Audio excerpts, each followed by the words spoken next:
Avanzada la primavera, algunos canarios ya han tenido que superar algunos de los síntomas propios de la alergia, aunque en esta temporada los casos más conocidos tienen al polen como protagonista. Hay que recordar además que los efectos se magnifican cuando se suma la alergia a los ácaros, que están presentes todo el año. Estornudos, congestión, mucosidad nasal, tos y dificultad respiratoria son algunos de los síntomas que podrían revelar que padecemos una alergia.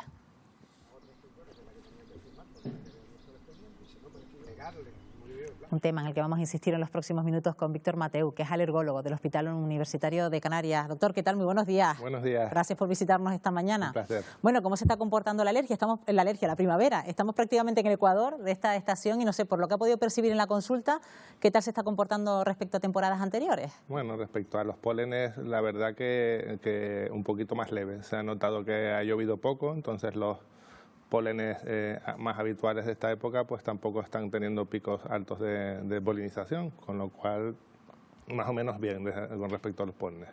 Con respecto a los ácaros, pues bueno, esta es la época en la que los ácaros también se reproducen más, las condiciones ambientales son las más favorables para su reproducción, con lo cual los alérgicos tienen ahí una ambivalencia ahí de resultados, ¿no? Bueno, ¿y el que es alérgico al polen también puede ser alérgico a los ácaros? Sí, ahí cada vez de hecho se ven más gente que es polisensibilizado, sensibilizado a varias cosas. De hecho hay incluso algunos pólenes que derivan en alergias alimentarias porque tienen proteínas en común, panalergenos que se llaman. Con lo cual, esos, sobre todo pacientes que además no se han vacunado, que es una de las virtudes que tienen las vacunas de alergia, ¿no? Que intentan evitar la progresión a que se produzcan más alergias, pues sí que se ve bastante gente polisensibilizada. ¿Y qué tipo de pólenes son los que más afectan a los canarios? Pues generalmente las gramíneas en esta época, también el polen de artemisia, y un polen que muchas veces en los foros peninsulares no se acuerdan de él, que nos afecta también porque sí que afecta a toda la costa mediterránea, que es el polen de parietaria o la ratonera, la hierba ratonera, que aquí es casi el número uno, al menos en las islas occidentales. Las orientales más ahí está más la artemisia. Y por las condiciones meteorológicas, climáticas de Canarias, esto de que nos llaman la eterna primavera, igual las alergias son más persistentes en nuestro territorio con respecto a otras comunidades autónomas. En general son alergias que no son tan en picos. Por ejemplo, en Castilla y León los picos de la primavera dura 2 meses, con lo cual con picos elevados exactamente de algunos pólenes, pero solo en esos 2 meses. Aquí pues tenemos fluctuaciones y picos de polinización durante todo el año, con lo cual aquí se cronifican un poco las alergias. ¿Y cómo se mide y con qué frecuencia se miden los pólenes? Los pólenes en general se miden por captadores de pólenes que hay en diversos lugares de España. Hay una red de pólenes además y una página incluso web y una aplicación para ver los pólenes según las Que imagino que los alérgicos las seguirán muy de cerca, no sé hasta qué punto, sí, ¿no? Sí. y bueno, eso normalmente se miden diariamente, y lo que pasa es que se miden con una medición a posteriori y lo que se pueden hacer es predicciones con respecto a los años anteriores, con la pluviometría, con la lluvia que ha habido, con las condiciones ambientales, por supuesto, ¿no? ¿Y qué dicen los estudios epidemiológicos con respecto a la incidencia de las alergias aquí en Canarias? ¿Hacia dónde vamos? Pues a tener más alérgicos. Desafortunadamente cada vez vemos más, cada vez hay más y no se sabe muy bien por qué, pero desde luego las predicciones es que lleguemos en breve, en 4 o 5 años, a tener un 40% de la población con algún tipo de alergia, algún tipo de sensibilización. ¿Y cuánto está afectando también la contaminación, doctor? Pues la contaminación es importante. Las partículas diésel además son uno de los desencadenantes mayores de alergia porque producen que los pólenes pesen un poquito más, y entonces baje la distancia del suelo en la que aeronavegan, en la que navegan, con lo cual están justo aproximadamente entre 1 metro y 2 metros, con lo cual esas partículas de diésel hacen que los pólenes nos lleguen a las vías respiratorias. Aparte, además, pues el dióxido de carbono, el monóxido de carbono también, También influye aquí mucho las calimas, ¿no? Las calimas son intrusiones de partículas que también nos pueden llegar a las vías respiratorias, con lo cual también eso influye. Es un mare magnum, una bomba explosiva prácticamente, ¿no? Sí, sí. Y estamos hablando también del cambio climático. En ese sentido, ¿cómo está afectando el cambio climático también a los ciclos de polinización?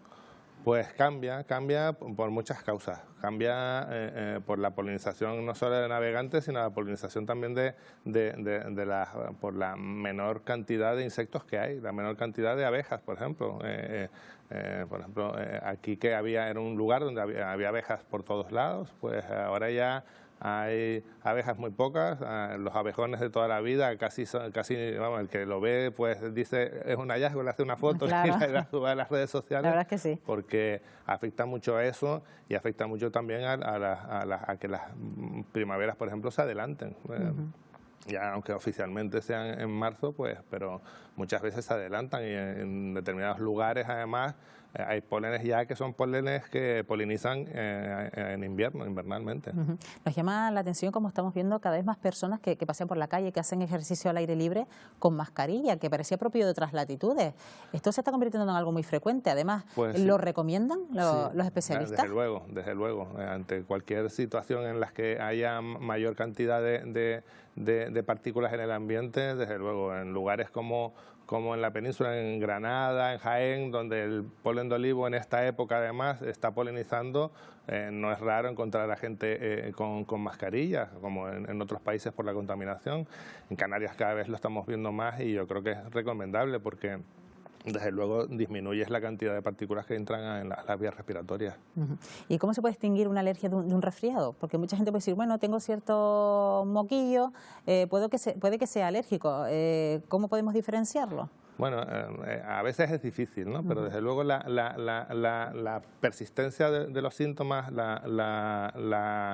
la cronicidad, me refiero a que tengas resfriados continuamente, eso lleva mucho más a pensar en que sea una alergia que un resfriado.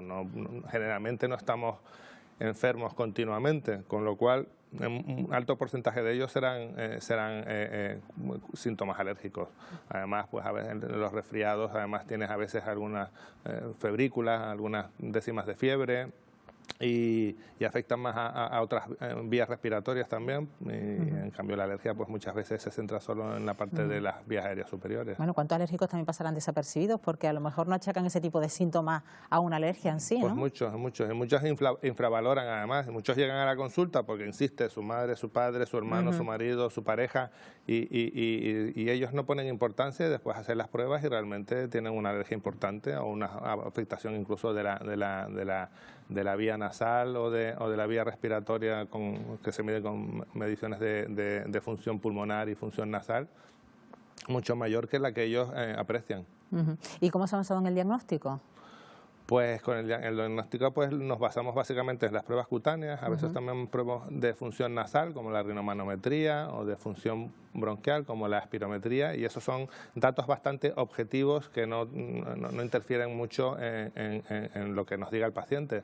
Desde luego influye también lo que nos diga el paciente y los que nos digan también, si vienen acompañados familiares, su entorno, ¿no? A veces hay críos que están continuamente rascándose y no se dan cuenta, o personas mayores también, ¿no? Y que carraspean y ese tic no se dan cuenta, ¿no? Entonces eso habitualmente también eso es infravalorado por los propios pacientes. De hecho, recuerdo que la última vez estuvo aquí con nosotros también habló de una unidad específica, monográfica, dedicada precisamente a la alergia geriátrica, ¿no? En el Hospital Universitario de Canarias. Sí, tenemos una consulta monográfica que en pacientes que bueno, que hasta ahora no se les daba importancia, pero la población cada vez está más envejecida, con lo cual lo vemos con más frecuencia y son realmente pacientes que son alérgicos.